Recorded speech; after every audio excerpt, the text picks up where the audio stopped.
What's up, everybody? Welcome to The Sweat. I'm Jessie Coffield. He's Adam Kaufman, and we're bringing you tons of DFS and betting advice over the next 60 minutes. We're going to have our golf panel here to give their showdown picks for the BMW Championship coming up, plus, of course, lots of baseball on the docket, including Jessie's conversation with a former Dodgers great. You don't want to miss that. It's Eric Garros. But first, football. That's where we kick things off because preseason week 2 has arrived. Let's bring in DK Live's Jeff Ulrich, Reed Fowler, and the Action Network's Matt LaMarca for NFL high or low preseason predictions. So will the fantasy output of these players be higher or lower than these guesstimates? That's a very scientific estimation there. Official. For their preseason week 2 production. So Kyler Murray looked good in limited action in week 1. But only put up 1.76. That's under 2 fantasy points. That's not good. Mm-hmm. Do you expect to see more out of Murray, and is 6 points for his second game too high or too low of a prediction here, Jeff? I would take the over here. I don't expect Kyler Murray to put up a massive game. He's not going to play enough to do that. But, you know, you look what he did in his first game. He took one drive. They were pretty efficient. They ultimately got, held back from scoring because of penalty and just a sack or something. But, I mean, he looked good. I mean, he still put up over almost 2 points in just one drive, right? So I feel like this game, Cliff Kingsbury is going to leave Kyler Murray in there until he gets some points. And if the Cardinals are scoring points, Kyler Murray is probably going to be a part of it. So I would take the over 6 points. He still wouldn't be my quarterback choice for this slate, but I'll take over 6 points. Reed, what do you think? High or low? 6 points? I mean, it's tough to predict how much snaps. I mean, Kingsbury has come out and said he's going to get more than the 11 snaps that he got in the first preseason game. It's against Oakland, right? You think that there is going to be some opportunity for the guy to really find the pockets. You didn't really see a lot of run out of Murray, right? You saw a couple of broken plays, but you didn't really see a lot of run out of Murray. And that's, I think, what you're going to see. This is a time to test it out. This is a time to do it. And, you know, if you're looking at what he wants, if you're looking at Kyler Murray just from a QB1 standpoint, because he is going to be the starter week 1, is how is he looking at these coverages? How is he breaking it down? Is he staying in the pocket? That's what I'm more concerned about. I don't think he gets over 6 points. Okay, Matt, 6 points versus Oakland. Is that too high or too low? I'll take the over on 6. I mean, I'm very high on the Cardinals this year, particularly on the offensive side of the ball. If they don't hit the over on their win total of 5, I'm going to be living in a cardboard box, I think. But it doesn't really matter in the preseason if Kyler Murray scores more than 6 fantasy points. He's still not going to be relevant on the DFS slate. So I'm bullish on this team long term. I'm very bullish on Kyler Murray. I'm very invested on him winning the Rookie of the Year as well. But for this slate tonight, it doesn't matter. Quite literally does not care what Kyler Murray does tonight. Let's go to the next one, guys. Redskins rookie QB Dwayne Haskins, who it seemed it was fate that he would wind up with Washington. Well, not a great debut. 2 interceptions last week. Colt McCoy is not going to play, though. So once again, you're going to have starter Case Keenum. But when he leaves, it's going to be all Haskins. And Reed, can the first-year QB rack up 10 fantasy points tonight? Is that too high? Is it too low? How do you feel about it? Yeah, I hope LaMarca cares a little bit more about this one because you have volume, right? Volume is the key in fantasy football, even if it's preseason on a slate like preseason Washington football. I think he does, right? I think he does. He had a tough test, but again, it wasn't entirely his fault, right? Even though he didn't play with the starting offensive line, they started off really bad for offensive holding calls. I think with the opportunity that he has, just the amount of attempts that he's going to throw, he could get up in the high teens or in the 20s. Just to get all of those bad reps out. And so I do think he does it. Funny enough, though, with Washington, right, it's just you see this team and you just want them to find something. Dwayne Haskins, we hope this is the case, so I'm going to say over. Haskins was a stud at the Ohio State. Can I still say the? The has not been trademarked yet. So I can still do that. All right, so he was a stud at the Ohio State, but what, 5, 6 fantasy points, something like that in that first one. So the 10, high or low, Matt? What do you think? I'll go over here. I am much more interested in him tonight. As Reed mentioned, volume is everything in the preseason, and I think that Haskins will get some solid work in. The weapons and stuff are whatever. I mean, Terry McLaurin has been okay. He's been, getting a lot of rave reviews at camp for what it's worth. But yeah, anybody who's going to play roughly a half of football and has the pedigree of a first-round pick at quarterback, I think is definitely interesting. We have him right now at Fantasy Labs as the 4th highest scoring quarterback on this slate. So I certainly think he has the upside to get over 10 fantasy points. Jeff, you want to go over as well? Yeah, I would definitely take the over here. I mean, look, I know everyone's watching. If you watch preseason highlights, all you saw was like the pick six Dwayne Haskins threw, right? I mean, that's pretty much, it's been on repeat the whole week. And it's not like he was that great in his debut, but look, he made some pretty good throws too. I mean, he racked up over 100 yards. It wasn't awful or anything like that. The Redskins might play the starters a little bit longer. Haskins might just play with a bit more quality players too, but I'll take the over here for sure. I mean, all really going to take at his current production levels, getting in the end zone once, which he's certainly due. So cuts down on the turnovers even by half. I mean, he could actually have a big game, but definitely over here. He's like the guys have alluded to, it's a volume thing. He's going to get the volume. All right, well, Eagles rookie running back Miles Sanders is expected to start for Philly tonight at Jacksonville. Now, his preseason debut was a dud with just 3 yards on 3 carries. So, Matt, can Sanders pull down 9 fantasy points as the Week 2 starter? Is that prediction too high or too low? If he's going to go over, he better score a touchdown on his first drive because I don't think he's going to play much longer than that. The Eagles are saying that they're going to be very protective of their starters during the preseason, and I think that Sanders is shaping up to be a important part of their offense. So I think they're going to continue to limit his touches here in the preseason, and I will gladly take the under on 9 points. Jeff, do you think you want to go under 2 just because of minutes here? 100% the under here. Yeah, I mean, a couple of reasons. I mean, there's some buzz about Miles Sanders, and he's doing well in camp, and I feel like he might just end up being like a big trap on this slate, but the Eagles have a lot of running backs, and you know what Matt just said. I mean, they're rotating them even in preseason, so I don't exactly see a big workload here. B, I'm just really not that high on Miles Sanders. I didn't really look good on those 3 carries in the first preseason game. I just don't think he's like an explosive athlete that you're going to see some kind of big shift in the second game. Maybe I'm wrong there, but even if I am, I just don't think the volume's going to be there. So I'm definitely taking the under. Reed, you want to go under as well? Yeah, exactly like Jeff was saying, that buzz really is they're comparing him right in Philadelphia to LaShawn McCoy in his early stages. And when you throw that name around in Philadelphia, you're going to get a lot of buzz. And it really comes down to, right, because I agree with these guys. It's going to be an under. You're going to protect that. I mean, Philadelphia doesn't really go up in the drafts usually to get a running back, and they really like this guy, and he's been really good at camp. But the argument is Jordan Howard and Miles Sanders. Sanders is going in the 6th round in current ADPs, and Howard is following him by 2 rounds. And where do we really think this is going to happen, right? Where do we really think that Jordan Howard and Miles Sanders with Doug Peterson just doing running back by committee, how is this going to play out? I think Miles Sanders does get the lion's share when it's all said and done in the regular season, but it's an interesting story to follow.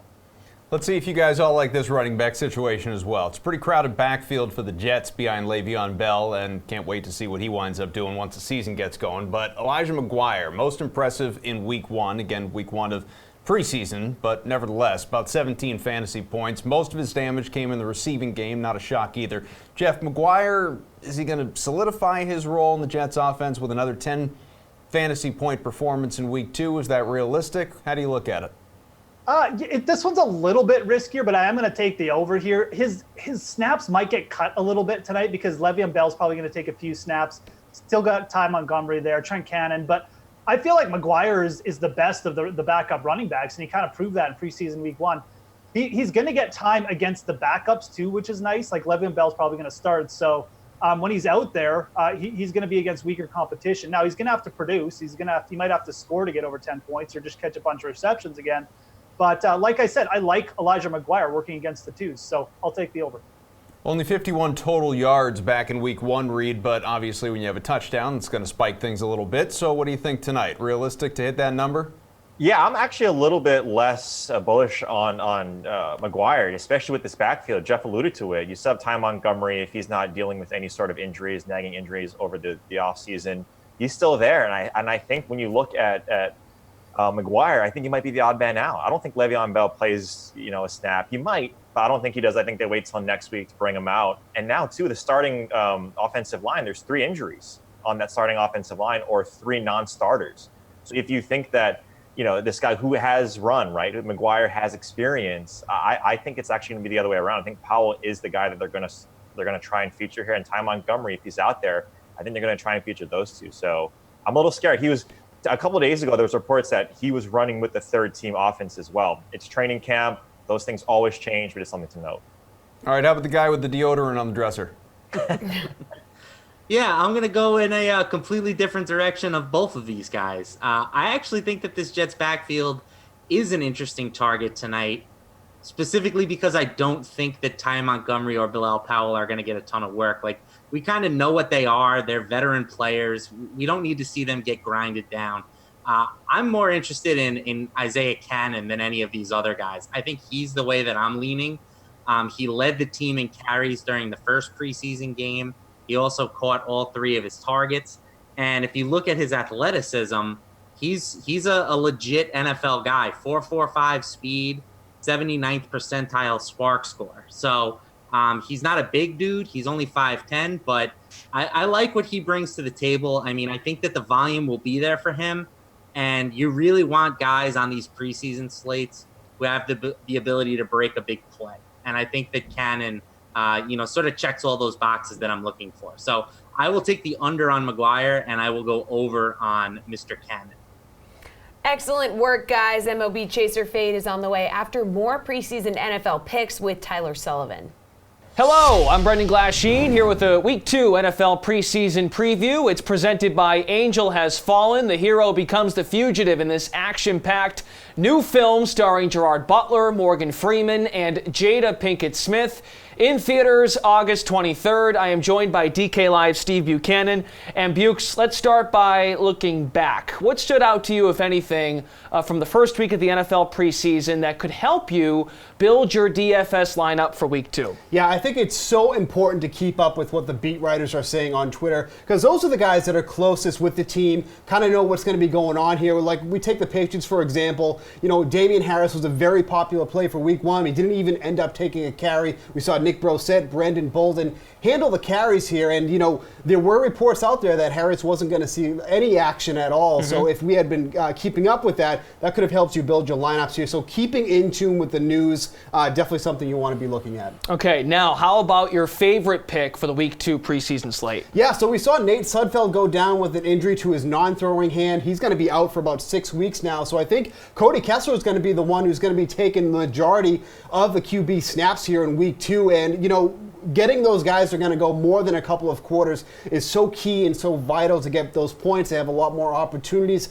to score those fantasy points. So I think Kessler, even though he's probably not the best fantasy quarterback that we can choose from, he's in a position to put up a lot of time on the field this week. Hey, he's the Eagles' backup as of right now. All right, thank you, Steve. Thank you. Okay, and that'll do it for this Week 2 NFL preseason preview presented by Angel Has Fallen. The hero becomes the fugitive in this action-packed new film starring Gerard Butler, Morgan Freeman, and Jada Pinkett Smith in theaters August 23rd. What is that? They're drones! They're drones! Get the president in the water! How long after this last concussion did the migraine start? Pretty much right away. So we're going under. Dive deep! You need to be a lot more careful. Agent Banning is charged with the attempted murder of the President of the United States. You said it was from a car accident? Yeah. What line of work you in?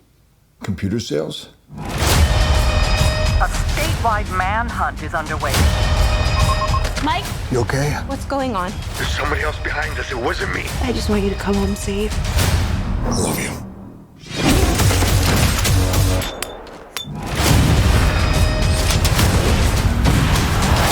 You almost blew me up.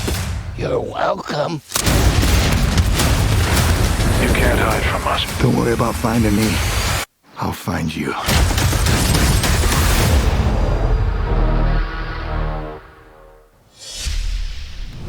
Looks good. I'm into that. I'm so excited to see it. I mean, you put Morgan Freeman in anything. Well, look, we've done this before. I'm not going to bore you with that. Let's dig into tonight's 8-game MLB slate with these guys, DK Live's Gary and Thorne, James McCool. Hello, boys. Sam. All right, Chaser Fade Sportsbook Edition. So much enthusiasm. Agree or disagree with these statements based on tonight's slate. So the Cubs are favored in Philly tonight with Yu Darvish on the mound, but the Phillies have won the first 2 games of the series. So Gary and Chase are fade that Philadelphia is in a good spot tonight as home dogs. I'm going to have to fade it. I mean, look, I need more than plus 130 to put my faith in Drew Smyly. That's really what this comes down to, because you can be very profitable, and you have been very profitable if you've just been betting against the Cubs on the road this season. They're horrendous on the road.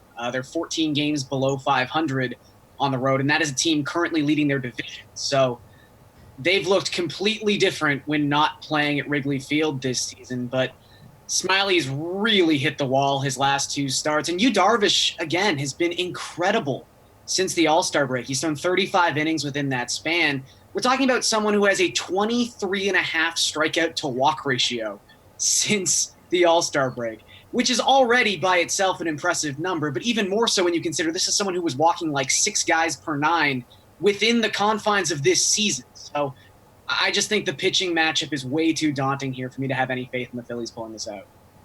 James, where do you sit on this one, chasing or fading? Yeah, it's really hard. Yu Darvish is the best pitcher by the metrics on this slate, and it's not necessarily close. Like Gary just said, he's been phenomenal since the All-Star break. He's actually got a 2.58 Sierra over the last 29 innings pitched, which is phenomenal. And the Phillies, they can strike out quite a bit as well. I mean, they have quite a bit of power. They have, I think, the second highest xWOBA on this slate at 338 as a team, but it's still, Darvish has just been so good, and I'm not really one to be taking teams against who I think is the best pitcher on the day. That being said, I kind of disagree. I think with Smyly, I think Smiley's been pretty good in the recent sample, and the Cubs, like Gary just said, have not been great on the road. So it's kind of rough for me. I don't really have a huge lean. I'm going to go with Darvish just because he's the best pitcher on this slate, but I'm a little bit less decided than Gary is. Well, the highest total on tonight's slate, guys, Indians-Yankees, and it's 10.5 runs, so it's a whopper. But the previous 3-game set between these two teams averaged almost 11 runs a game, which, as we know, a lot. So can they keep that trend up? I mean, one of those games, it did go to extra innings, so I guess keep that in mind. But still, chase or fade, the under is the better play tonight. James, stick with you. I would rather take the over here, but it's entirely dependent on how the Indians handle this situation against the Yankees, because it's a great park. We know that there's a lot of home runs that can be hit in Yankee Stadium. They've got that short porch for lefties, and I mean, there's already a high implied total for the Yankees against Adam Plutko, who is a huge home run liability. He's a massive fly ball pitcher. So, I think the Yankees absolutely demolished their implied run total that was sitting at about 6 when I did my research earlier. So I really like the Yankees to get there. It just kind of depends on how the Indians handle this bullpen long reliever situation. It's supposed to be Jonathan Laswega who comes out for the Yankees, and he's getting activated from 60-day IL. And his numbers in AAA from his relief starts weren't great. He had kind of a high walk rate, and he did have a high xFIP in those games. So I don't know how he's going to perform, but I would lean the over on this one just because I think the Yankees can destroy Plutko. Mr. Thorne, you agree? You like a lot of runs tonight? Yeah, I'm completely in line with what James is talking about, and it really does stem from Plutko. I mean, he is just the worst archetype of pitcher to be pitching in Yankee Stadium you could possibly have. He's an extreme fly ball pitcher. He's someone who, for the season, his FIP is already up around 6, and his numbers get considerably worse when he leaves Progressive Field. So I think this, like James said, isn't so much a matter of can the Yankees pull their weight. It's really, can the Indians do damage against the Yankees? And I think there's enough question marks here, whether it be with the durability of their long man. Do they score enough runs to build up enough cushion where they maybe don't go to some of their high leverage relievers, even in the 6th, 7th, and 8th innings? And look, we've got a relatively good, I don't want to say red hot, but very decent above average Indians offense that gets Yasiel Puig back tonight. And you've got the obvious narrative of, home run street with him being an American citizen. Got to hit some U.S. home runs in your first game as an American. So, I'm going to go with the over here. All right, the Cardinals are plus 145 underdogs in Cincy tonight, but if you like the Cards, you can also get starter Michael Wacha at plus 350 to secure the win. Now, he has just one win over his last 5 starts, but that win It came against, guess who? The Reds. So chase or fade that he pulls off another win tonight in Cincy, Garion? No, I'm not riding this one. I'm gonna have to fade it. Look, Waka's had a nightmarish season first and foremost, but just the principle of this bet, he has to get through 5 innings, and that's not even talking about whether or not the Cardinals have the lead or not. And he's only done that in 3 of his last 7 starts. So we're already not even meeting the bare requirement of getting a win in more than half of his last 7 starts. That's a pretty big stepping stone to get over. And then the Reds have just been relatively good at hitting the baseball so far this month. They're one of 6 teams with a slugging percentage above 500 within the month. I know Joey Votto just got scratched, but if you look into Waka's numbers, his splits have favored right-handed bats as opposed to the normal left-on-right splits you would see with a right-handed pitcher. So I just don't think this bodes well for Michael Wacha. What do you think here, James? Yeah, Wacha sucks. So, I'm probably not going to be backing him, it's especially against Sonny Gray, who I think has been phenomenal with the Reds this season. He's one of the top pitchers on this slate. He's been fantastic both home and away, and he's facing a Cardinals team that is really lacking quite a bit of power. They got back Matt Carpenter, which is good for their power potential and gives them another lefty here, but I can't really back Michael Wacha. And the other thing here is that, yeah, Joey Votto got scratched, but he got replaced with Josh Van Meter, who is not necessarily a huge downgrade as a lefty bat up against somebody who doesn't really do well against lefties. So, I can't really take this just based on the pitcher versus pitcher and even ignoring Michael Wacha's bad season. I would much rather bet that Sonny Gray is going to get this win. Well, James, maybe you can back Julio Teheran, because you can get plus odds for him to get 5.5 Ks against the Mets. He has struck out at least 5 each of his last 7 outings, so right there, possibility, maybe even a likelihood. Chase or fade over 5.5 strikeouts is a solid play tonight for the Braves starter. That would imply right now he's sitting in an 8.6 K per 9. So that's a little bit less than 1 strikeout per inning, implying that he would have to go at least 6 innings against a Mets team that has a 453 slugging percentage in this split. I'm just going to take the under on it just because I don't think that he's going to make it that many innings. What do you think, Garion? I was not prepared for all those numbers. Yeah, look, I think this is one of those bets where there's just not really a side I'm leaning to. Like, this isn't something I'm looking to bet in general, but if I had to, I would just take the under. I mean, Teheran's kind of just middle of the road. He's like the dictionary definition of replacement level pitcher. Even his strikeout splits between left and right-handed bats are virtually identical this season. His last 11 starts, he's got a strikeout rate just under 20%.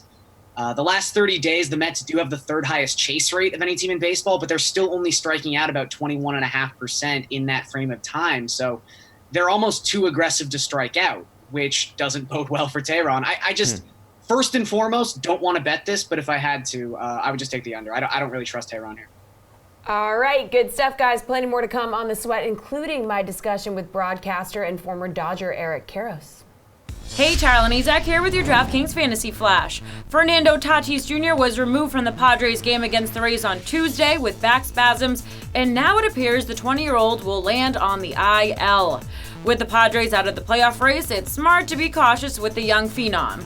Although any extended absence could hurt his Rookie of the Year candidacy, and it will be hard enough for him to beat out Mets slugger Pete Alonso. In terms of what Tatis means to the Padres, he leads the team in average on base percentage, slugging, and wins above replacement. So, replacing that production just isn't going to happen.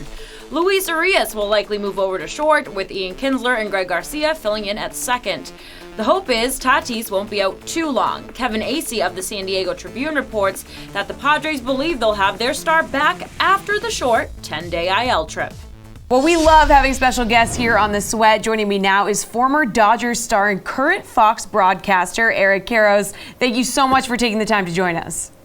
Absolutely. Thank you very much for having me. Okay, so among your gigs at Fox has been broadcasting Dodgers games over the years. Does this look like the team that's finally going to win the World Series?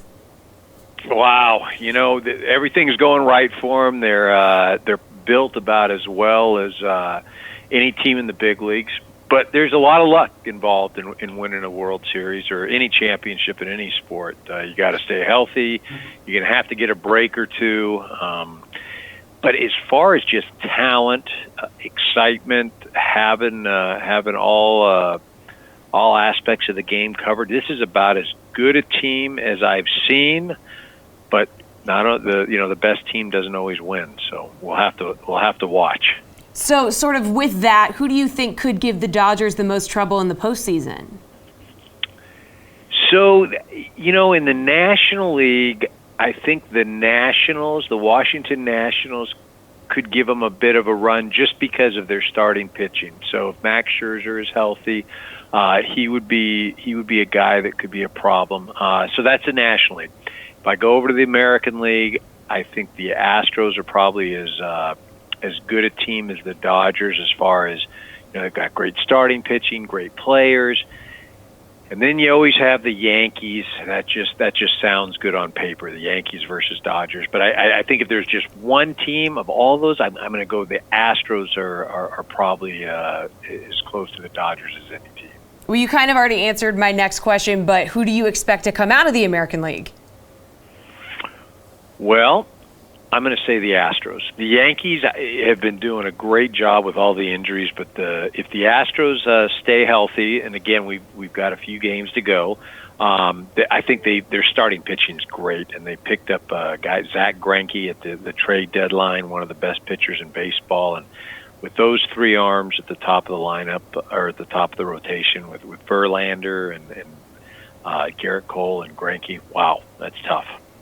Well, you've had the opportunity to call many big-time games in your career, but what would you say is your most memorable call?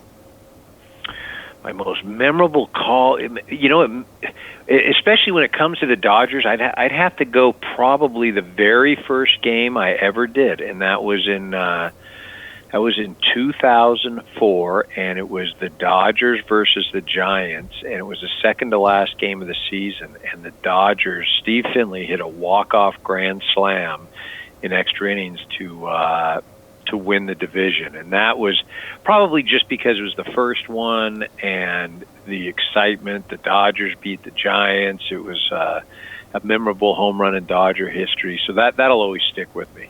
I love that it's the first one. That's amazing. All right, let's talk a little about your playing days. Now, in your first full season as a rookie, you won NL Rookie of the Year, even hit a 2-run homer in that first at-bat that season. Do you remember how good that moment felt? I do, because it was in San Diego, and I grew up in San Diego.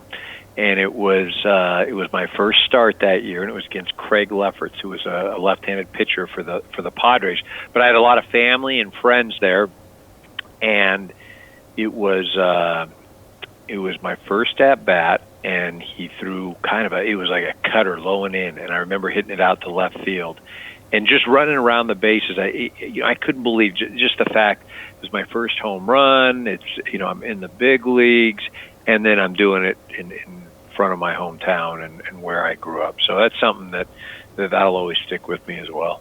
Absolutely awesome that many people that you're close with got to see you do that in person. So despite winning Rookie of the Year, a Silver Slugger Award, and finishing 5th in the 1995 MVP race, you never made an All-Star team. Now, does that ever bother you? Well, I would have liked to have had that experience. I think there were times during my career where, I felt like I should have been on the team. But there are a lot of great players, and unfortunately, I never had that opportunity. But I wouldn't trade my career for anything. I had met a lot of great people, was able to achieve a lot of great things, and because of it, fortunate to do interviews with you guys now. Well, Eric, thank you so much for joining the program. We appreciate it. Thank you very much. Tyler Take Sullivan care. here with your DraftKings Fantasy Flash. Could Melo soon make his return to New York? According to a report from SNY, Carmelo Anthony has been taking part in informal team workouts and scrimmages with Brooklyn Nets players in Los Angeles. The report did make sure to note that it's unclear if the Nets would actually be interested in bringing Anthony aboard. That said, Melo has been vocal about wanting to continue his NBA career. The last time we saw him on the court was back in November of 2018 as a member of the Rockets. He played in just 10 games for Houston last season before leaving the team, being traded to the Chicago Bulls in January, and was almost immediately waived. Anthony recently told ESPN that he'd accept a smaller role on an NBA roster, and his camp has put out calls to various teams around the league, but nothing has come about yet. As it relates to Brooklyn, they could be an interesting landing spot for Anthony after they had an offseason where they did land both Kyrie Irving and the still recovering Kevin Durant. Welcome back to The Sweat. Let's bring in our golf gurus, DK Live's Jeff Ulrich and Reed Fowler, who are here to deliver their Friday Showdown picks. So guys, we need your favorite plays for Friday's Round 2 Showdown contest at the BMW Championship. What do you got? Yeah, we will need them.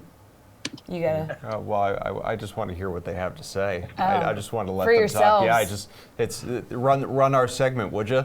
All right, let's start with the top price guys. You got 4 that are above 10K. What do you think here, Jeff?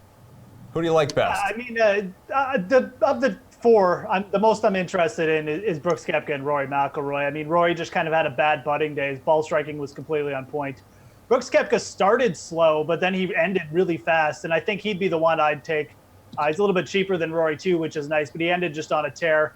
His putter finally caught fire, which was kind of what was lacking last week. And his approaches were on point. I just like this golf course for Brooks Koepka. He's long and straight off the tee. It's a long course where you need to be straight off the tee. So give me Brooks Koepka, the top 4 guys. Reed, Rahm, Rory, Koepka. What do you say? Good to have you back, Koff. Thanks, buddy. Good to see you.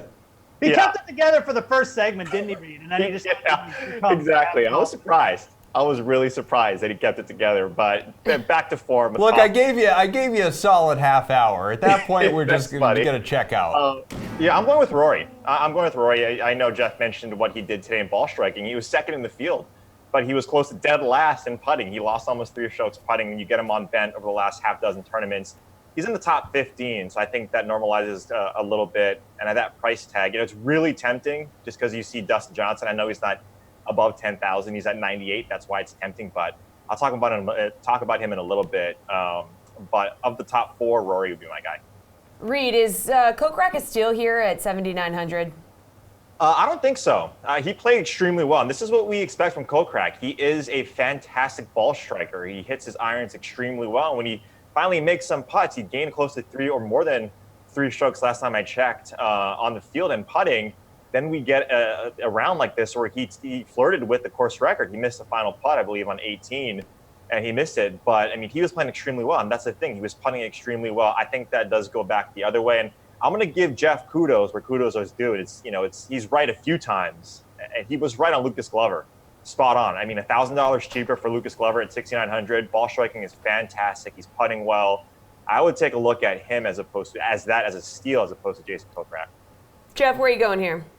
Yeah, I mean, it's kind of catch-22. I really like Jason Kokrak for this course. He's a fantastic par 5 scorer, too. And the longer the course, usually the better for a guy like Kokrak who really gets it out there. But it's just a price thing. I mean, Tiger Woods is cheaper than him. Bryson DeChambeau, Gary Woodland. It's just hard to roster Kokrak against all those guys. So he's playing well. He's playing well coming in. I like him. It's just for like a 1-round showdown thing. I might be tempted to just go cheaper. Like Reed said, I really just think it comes down to price with him. So I'd probably fade him. Jeff, would you like to also pay Reed a compliment? No, it's okay. All right, stay with you, Jeff, here. I always enjoy asking this question. This is a good little look into the crystal ball for you. Who's a player or players, if you've got more than one, that have struggled out of the gate that you expect to rebound in round 2? What do you think? I think Tiger Woods is a good candidate for a rebound. Look, I think most people didn't expect him to come out and shoot like 6 under par. I mean, he hasn't played for a while. There was the back tightening up. But he looked fine. Coming in, he said he's okay. I mean, really, when you look at it, too, like his approach game was fine. He lost to stroke putting. That's kind of the stats that you'd think from like a 1 under from Tiger. But he's here. Whenever Tiger Woods in a tournament, he's kind of got that mentality. Even older Tiger, that he's out there. His goal is to win the tournament. So I do expect at some point you're going to see Tiger put in a good round. I would have no problem rostering him for Showdown, especially at 7,700. And like I said, I think the ball striking numbers were fine. So I think Tiger is a good bounce back candidate. What do you think, Reed? Oh, thanks, Kaufman. It's going to be Cam Champ. Sometimes I just want you to jump in. Just you know how this works. You don't need me to tee you up with every little thing. I know, but sometimes you like to go on a little riff that doesn't make any sense. So I was giving you that linear. Well, especially when we're talking Rochambeau. Yeah. So for me, it's going to be Cam Champ. He was cheap coming in. He's cheap again. He started off really good. He eagled that first or second par 5, I believe, in the front 9. But on the back 9, he couldn't find anything. He lost. I think he's close to dead last, if not dead last in putting. But his ball striking was there. And that's what I liked about him coming pre-tournament, is that he had the ball striking. He was scoring on par 5s. And if you look at the 4 par 5s, he only birdie or better 2 of those. And he only hit 50% of his fairways. He still ranked second in strokes gained off the tee. He just could not find the fairway. I think that gets back a little bit tomorrow in terms of what you're able to do. He finished at -1, but at one point he was at -3, -4, and he just couldn't sink any of those putts. That short par 4, that's about 344 yards. He drove it over the green, and then he ended up parring that hole. So I think a lot of those go his way tomorrow. I like him. He's at -1. I like him to really bounce back tomorrow. All right, Reed, who's a surefire fade for you in round 2? Yeah, I mean, it's going to be DJ. Something is completely up with DJ. He's on another planet, not in a good way. He's ball striking. He's dead last or second to last in ball striking after today's round. He wasn't putting well coming into this tournament, and that's not necessarily saving him. He just doesn't look motivated, which sounds weird because a guy like DJ, he sees his like BFF, his swole bro, as Emerson would like to say, doing really well. He's just not performing. So him and Adam Hadwin kind of scares me. He's been inconsistent all throughout this season. He's up there up top, but I'm fading those 2 guys. Jeff, who are you just not in on for round 2? I definitely agree with the DJ pick. I don't think you should touch him. But I'm not actually. Reed's going to hate me for this, but I'm going to fade Xander Schauffele for round 2. He kind of had a lucky round. He really isn't hitting it that well either. He just had an amazing round around the greens, gained over 2 strokes just chipping and putting. So, I think he's a legitimate fade candidate. Obviously, there's a little bit more risk in fading Alexander. He's not playing as bad as DJ, but I wouldn't be shocked if you saw a little bit of aggression from him. All right, guys, we need a slate-approved pick. Keegan Bradley is the reigning champ, but who's your lock for the second round Showdown contest at the BMW here? Reed. I'm going to go with Cameron Champ. I like where he's at. Wow. Jeff. I wish I could be so bold. Maybe I was going to pick Brooks Koepka, but since Reed picked a scrub, I'll go with Lucas Glover too, who's one of my pre-tournament favorites. Played really well today. I like the setup for him. All righty, thank you, golf gurus. We got more baseball coming your way. Them that? Do we have to set in the contract? I don't know. And now it's just every time I think of them, I think gurus, golf gurus. I can see that. So I can't stop myself. But first, let's toss things over to the Pat Mayo experience. Still don't have any clarity on the Gordon situation. When can you feasibly take Melvin Gordon? Do you wait and just say, hey, he's a guy I don't want, but if he falls to X round, I would take him then and just hope he's back by week 2? Yeah, I've seen him go in the 3rd round, and I think that's fair. I just think that Austin Eckler was going to have a role regardless of what happens. Even if Melvin Gordon never held out and played this whole camp, I think they wanted to get Austin Eckler 8-9 touches a game anyways. They were real hesitant to push Melvin Gordon over 20 carries per game last year. I actually don't think that they did it once, and then he broke down anyways in terms of injuries. So, yeah, I had concerns about Melvin Gordon anyways, so I'll probably let somebody else take him at this point. And we've seen guys come in off holdouts before and be not ready, pull a hamstring, et cetera, et cetera. It's not the safest situation. Yeah, when I talked to Dr. Jessie Morris last week, I had him on the show. I think everyone should go check that out if you're interested in some of the mechanics behind re-aggravating injuries, which injuries matter, the timeline for injuries. It really informed me, and I'm like a brick. I can't absorb anything. But that stuff really did stick with me, and he did mention a lot of these holdout guys are so susceptible to be injured right off the hop just because they don't have the full training camp. They're not stretching properly. They're not getting into game shape and then being forced into game shape right away. So I originally had Melvin Gordon at the top of tier 3 of my running backs, but would you rather draft in a PPR setting Melvin Gordon or Josh Jacobs?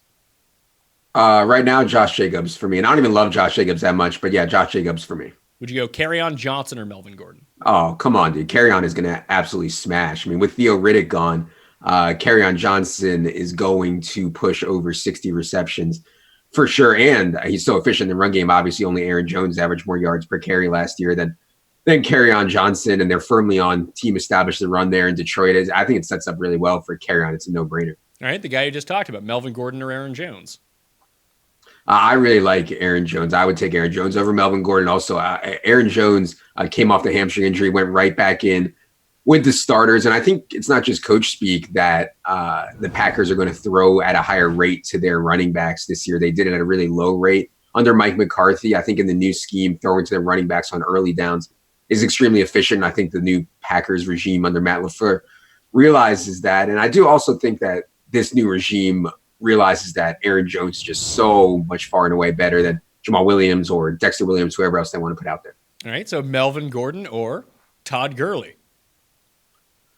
I would go Gurley here because I think that Gurley is actually going to play. He's just going to be limited. Like, I think Gurley's going to be fine, and when he's out there, he'll look good. But I think they're going to try to hold him to 16, 17 touches a game. I would not project Melvin Gordon for that much more than that. Anyways, even if Melvin Gordon wasn't holding out. So, yeah, I think Todd Gurley at this point is okay, you know. If we knew about every running back in the league who had arthritis, like, that'd be every running back, you know. So I'm concerned about Todd Gurley, but not to the point where I wouldn't take him in, like, the early third round, late second.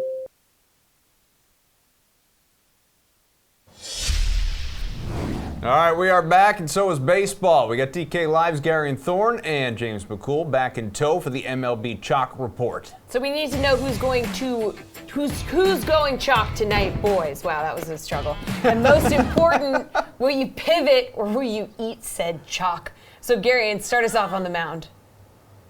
Yeah, I think there's a couple interesting guys in the 9,000 range. We talked a little bit about Sonny Gray. Andrew Heaney gets the White Sox, who are always a team that people are going to be intrigued about getting a pitcher against. But Aaron Sanchez kind of checks every box of somebody who just is going to be a little bit higher owned than maybe he should be tonight. And I don't even necessarily think he's in a bad spot. Just the notoriety surrounding Sanchez and his move to Houston and the tangible change in his pitch mix that's seen his sinker usage go from 40% in July to 6% in August.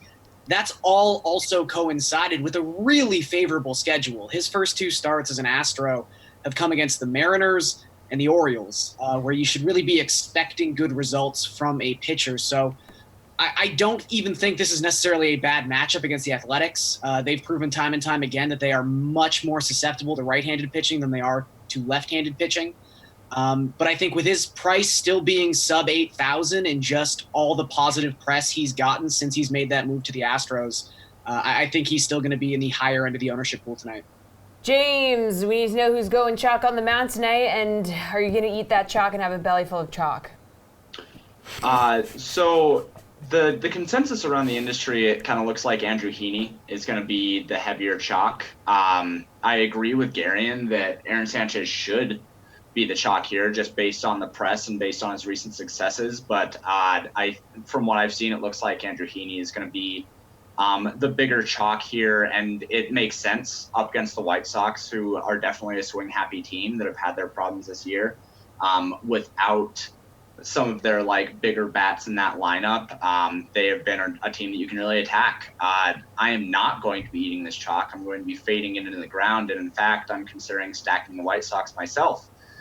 The White Sox actually take out a lineup. One of the things that Andrew Heaney is bad at is facing right-handed hitters. He does have pretty wide splits as a lefty, and the White Sox put out a lineup that will be entirely right-handed hitters all the way through. A couple switch hitters that are going to bat righty, but it's all righties. So, I mean, this is a spot where he could absolutely fail his chalk. I would much rather pivot to one of these better options. I'd much rather have Sonny Gray. If I'm making 10 lineups, I'm going to have Sonny Gray 10 out of 10 times over Andrew Heaney. All right, I'm not sure either of you is chomping quite enough chalk. Yeah, so far. I want more chalk. Yeah, we're gonna need just all over your face, James. What do you think at first base? At first base, it's got to be. Well, actually, there's not really that much heavy first base chalk today. I don't think it's probably going to be C.J. Cron. People are really high on the Twins. They have a super high implied run total, and C.J. Cron is kind of. I mean, he's cheap-ish, only at 4,100. So I get that. I don't think that I have a problem with taking him there. But with how diverse the first base options are, I think that I'd rather just go somewhere else. Like I like Danny Santana more. He's more expensive, but I think that he has a higher home run potential. I could get behind somebody like Anthony Rizzo here in Philly. I just think there's a really good park for him, and he's going to be super low owned. So I think that it's probably going to be CJ Cron, and I would rather fade it, but I don't have any problem taking him either. Gary, it sounds like a lot of chalk-free chalk right now. Yeah, you guys picked the wrong position to want to get chalk all over our faces. I'm afraid, because James and I see this the exact same way. I had a really hard time picking out who was going to be the chalky first baseman. I landed on Yuri Gurriel just because he's been so hot as of late, and people might default to him. He's got a very nice price point still at $4,400. We're talking about someone with a 460 ISO dating back to July 1st, and he juxtaposes that with a 10.2% strikeout rate. Like, those splits are unheard of. And there's still a chance, too, that Mike Fiers doesn't, A, maybe get the respect he deserves for his last 10 starts, or B, people just look at like his 5.05 xFIP from that amazing run and say that it's going to all come crashing down in a single start. But, yeah, like James said, I think people gravitate towards Cron because he's cheap. You might get some Rizzo exposure, but I don't really think there's a guy who's going to be pulling in the masses here tonight at first base. Okay, what about third base? Maybe got a chalky pick here, Garion? Yeah, I think DJ LeMahieu, and maybe even Gio Urshela, who's $100 more, but I think LeMahieu just through a little bit of name value and because he does save you $100, whatever that means. I think, James and I alluded to this off the top. I think stacking Yankees is a very, very profitable route to go tonight if you can afford it. Because, look, Adam Plutko should not be pitching at Yankee Stadium. This is just not a recipe for success for this guy. And LeMahieu's numbers speak for themselves. So I think, he's expensive, so that might cut down on his ownership a little bit, but I still think he's going to be in the double digits tonight. James, do you agree? You have someone else you're thinking of? No, I think I'm going to go back to the Twins here and say that it's going to be Miguel Sano. He is also another, really expensive option in terms of, his position, but the Twins just have such a high expected run total. And with the pitchers not necessarily being super expensive, it's not going to drive people away based on price.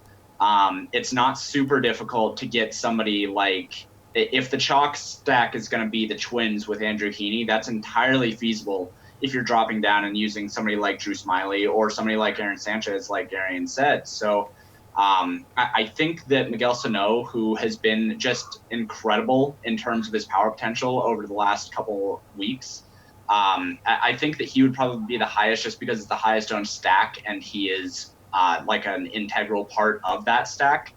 But I could see it being DJ LeMahieu as well. I would rather go DJ LeMahieu than Miguel Sano and side with Garion on that one. But I'd rather fade Miguel Sano. Guys, listen, in the outfield, there's always just loads of options. James, I want you to open up the cupboard. I want you to find some chalk in here. Let's see. So it's kind of difficult in terms of outfield chalk. Who I said earlier is probably not going to be the person anymore, but I think that it's probably going to be Aaron Judge now. He's just the Yankees are in a really good spot, and he's been underperforming. So he might not be super high owned, but just being part of one of the highest owned chalky stacks and being up against somebody with such high home run potential, I think it's got to be Aaron Judge at this point. Gary, it feels like we're kind of on a chalk diet here. It's that kind of slate, but I think that James is right. I think there's two ways people kind of go here, and I think the Judge route is pretty clear because, like he said, he's a cheap way to sort of round out a Yankees stack, or at least his name kind of gravitates off the page because you're not used to seeing Aaron Judge at 4-4 despite the struggles. But I think someone who's kind of operating in the opposite realm of being red hot and also being within a very good split, which is, it's a homing beacon for ownership, is Nick Castellanos against Drew Smyly. Castellanos has not only had amazing success against left-handed pitching so far this season, but he's also just been really, really good since he was traded to the Cubs. In that time frame, he's got a 197 WRC plus, and he's 7 for 12 against left-handed pitching. It's a small sample, obviously. I'm not endorsing it, but these are the numbers, and I think they're very alluring. 5 of those 7 hits are also the extra base variety. So, look, I'm not going to say it's ever a bad idea to play Nick Castellanos against a left-handed pitcher, but I think there are routes you could probably go if you are someone who, like James said, is interested in playing Drew Smyly and you wouldn't want any exposure to Nick Castellanos. Okay, before we let you two call it a night, who's your slate-approved lock for tonight's 8-game slate? Let's go, Garion. You might not need to save this much, but I really like Josh Rojas for the Diamondbacks. He's batting second tonight. He's only $3,000, and Derek Rodriguez probably shouldn't be pitching at the major league level. This game's also in Arizona, not San Francisco, so that's nice too. James. I'm going to go Gio Urshela. I mean, he's been incredible over the last month, and over the last couple months, his power potential is through the roof. He's got a 655 X-slug percentage in this split, and he's going up against one of the most home run pitchers on the slate.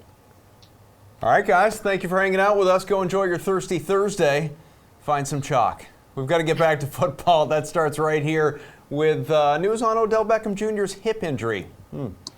Tyler Sullivan here with your DraftKings Fantasy Flash. Cleveland Browns star receiver Odell Beckham Jr. is dealing with a minor hip injury, according to reports. OBJ was held out of practice on Wednesday, which marks the 6th time out of the 15 Browns practices that the receiver has missed out on the 11-on-11 periods. Beckham was also held out of last Thursday's preseason opener, and his status for Saturday's Week 2 exhibition with the Colts is still up in the air. That said, head coach Freddie Kitchens did leave the door open as he emphasized how this injury is minor. Quote, he's got a little bit of something going on, but we expect him back pretty soon, Kitchens said of the injury. He also noted that Beckham, quote, probably could play if this were a more pressing contest.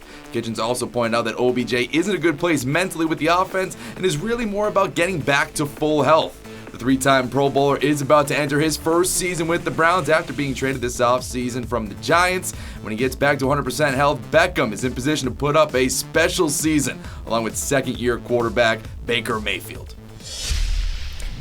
Thanks, Tyler. Welcome back to DK Live's Jeff Ulrich, Reed Fowler, and Matt LaMarca from the Action Network. Let's do some preseason hot or not.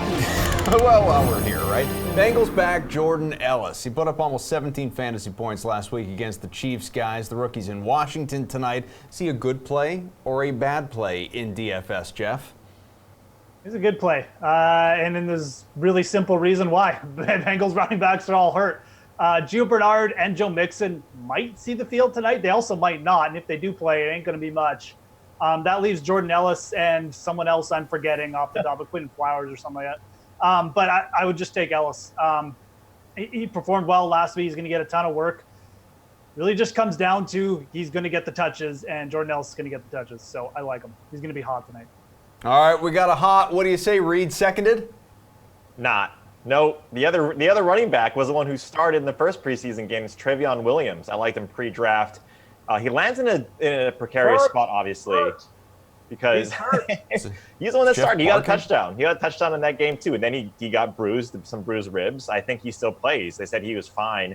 So until noted otherwise, that's what you have to go off of preseason is the news that we get. And I think when you have a guy who's going to start and starting at the RB3 position, that's the guy that I want. To go back-to-back in this type of, and try to predict that just because he did it one game, he's going to do the next game is a little tough. And so I like Trevion Williams. I think he's the only guy, a true freshman in Aggie's history to go 1,000 yards rushing. I think they see the talent in this guy. I think they're going to run him in the ground today. Split vote, LaMarca. That means the choice is yours. I kind of like both, to be quite honest. Don't cop out. Williams got the bigger share of rushing work for the Bengals in game one, but Ellis did a lot of work catching passes. That's how he got into the end zone, was on a reception. He had 5 targets, caught 4 of them. I think that both are fine. I will side with Reed Fowler here and say that Williams is the better play, but I could see rostering either guy because it's one of the more shallow backfields that you can target. Do either of you guys know if they've actually confirmed Trevion Williams is going to play? In all seriousness, I do believe he's going to play, but I haven't seen. I just wanted to make sure in case someone's watching wondering because last I heard that he was likely out, but I understand if he's going to play. So. Joke's on you, Jeff. No one's watching. Okay, well, they might be. Eagles receiver Marky Michel went for about 15 DK points opposite the Titans. Now, Birds are in Jacksonville. Hot or not tonight, Reed? Consummate professional, Kaufman. I'm going to say not. I think JJ Arcega-Whiteside, I think he gets more run in this game. Look, I mean, again, when you have this guy, especially receivers, right, going back to back in these games, unless there's injuries across the board and these guys just get so much volume, it's going to be tough. JJ said that's the guy that they want. He's a big body receiver. That's the guy they picked early with their draft pick, or not too early, but early enough. And so I think he gets the run there. So not for me. Okay, we got one not. Matt, where are you going? 2 knots. If you look at Michel, he had 1 catch last week for 75 yards and a touchdown. I don't think that he's going to do that again tonight. So if his volume doesn't tick up significantly, he only had 3 targets. I just don't think that that's the kind of play you want to target on these preseason slates. I hope his ownership is a little bit inflated coming off of a big touchdown, but there are definitely much better plays tonight. Jeff, we got 2 knots. You want to make it 3?